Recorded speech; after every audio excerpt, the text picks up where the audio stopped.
Hello everyone. Last video में हमने prokaryotic cell के बारे में देखा था। अब इसमें हम देखेंगे प्रोकैरियोटिक सेल के कुछ स्ट्रक्चर के बारे में।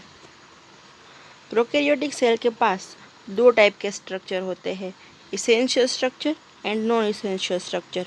इसेंशियल स्ट्रक्चर मतलब कि हर प्रोकैरियोटिक सेल के पास वो प्रेजेंट होने ही चाहिए और होते ही है। एंड नॉन इसेंशियल स्ट्रक्चर मतलब किसी के पास प्रेजेंट होते हैं तो किसी के पास एब्सेंट होते हैं। Now, what are the essential structures? They are cell envelope, ribosome, nucleoid, and mesosome. And what are the non-essential structure?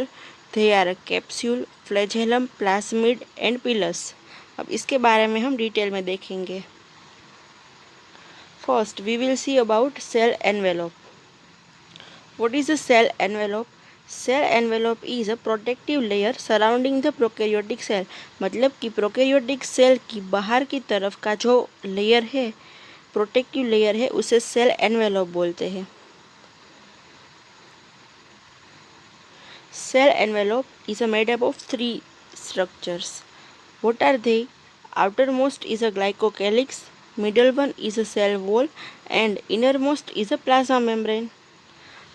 Again, I repeat, outermost is a glycocalyx, middle one is a cell wall, and innermost is a plasma membrane. Each layer performs different function but act together as a single protective unit. मतलब कि हर एक layer का function अलग अलग है but साथ में मिलकर प्रोटेक्टिव यूनिट की तरह एक्ट करते हैं। नाउ ग्राम स्टेन के अकॉर्डिंग बैक्टीरिया को टू टाइप में डिवाइड किया गया हुआ है, ग्राम positive bacteria and gram negative bacteria. ये ग्राम स्टेन की स्लाइड है। इसके अकॉर्डिंग बैक्टीरिया को टू टाइप में डिवाइड करते हैं, gram positive and gram negative. Those take up gram stain are called gram positive bacteria and those do not take up gram stain are called gram negative bacteria.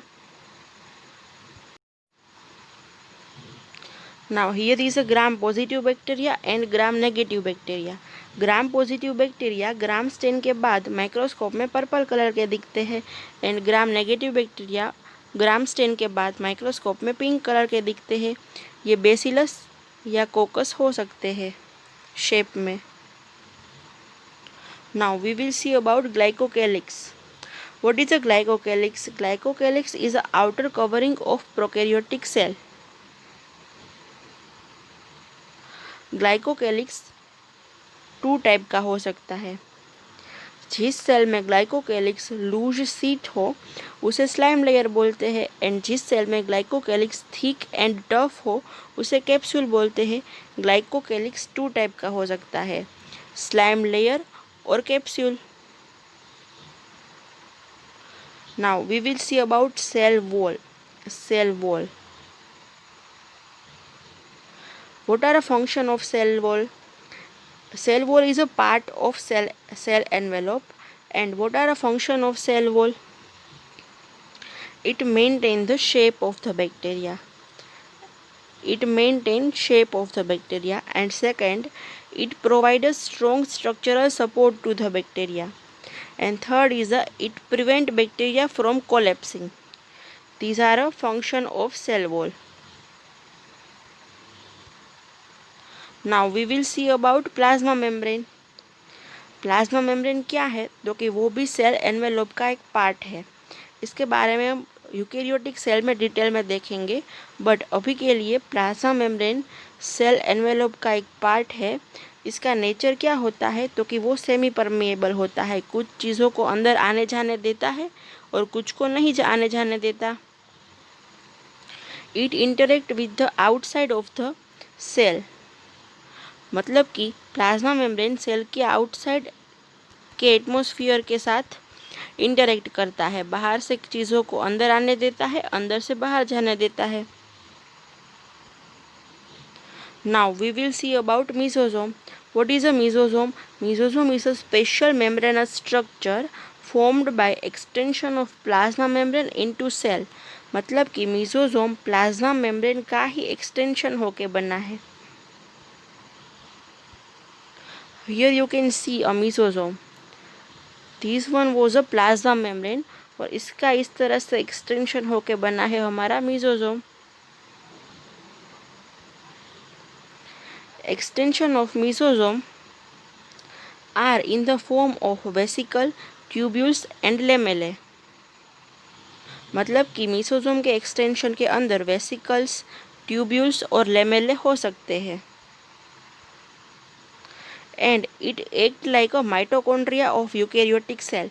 मतलब कि eukaryotic cell में mitochondria ATP का production करता है। तो prokaryotic cell में ATP का production कौन करेगा? तो कि mesosome.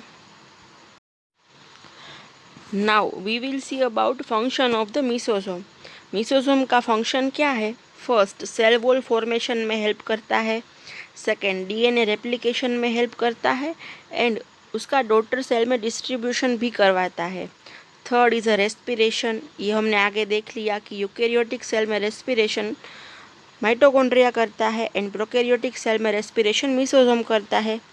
Fourth is a secretion process and fifth is a it increase the surface area of the plasma membrane and enzyme content. Now we will see about chromatophores. What are they? They are a membrane extension into cytoplasm. किसमें present होता है? तो कि cyanobacteria में। ये chromatophore भी mesosome की तरह मेम्ब्रेन का एक्सटेंशन होके ही बना है, बट वो साइनोबैक्टीरिया में प्रेजेंट होता है and it contain pigment. Now we will see about motility of the bacteria. Bacterial cell may be motile or non-motile. Motile bacteria, they have filamentous extension from their cell wall which is known as the flagella. They have thin filamentous extension from their cell wall which is known as a flagella. मतलब कि motile bacteria के पास flagella present होता है। तो flagella क्या है? What is a flagella? तो flagella is a organ of locomotion. Flagella is a organ of locomotion. It provide a motility to the bacteria. ये हमारा बैक्टीरिया है एंड ये फ्लैजेला है। फ्लैजेला बैक्टीरिया को मोटिलिटी प्रोवाइड करता है। Part of flagella. फ्लैजेला के पास 3 पार्ट होते हैं, filament, hook and basal body. Basal body plasma membrane में प्रेजेंट होती है। ये हमारा प्लाज्मा मेम्ब्रेन है। तो प्लाज्मा मेम्ब्रेन में ये है बेसल बॉडी। उसके बाद ये होता है hook and then this part is a filament which is a longest portion. तो ये पूरा हमारा हो गया फ्लैजेला। फ्लैजेला के 3 part, basal body, hook and filament. Filament is the longest portion and it extends from the cell surface to the outside. Filament is the longest portion. Now we will see about pili and fimbriae. They are a surface structure and do not play a role in motility. They are surface structure. What is a pili? It is a elongated tubular structure. And what is a fimbriae? It is a small breast-like structure. They are a surface structure and do not play a role in motility.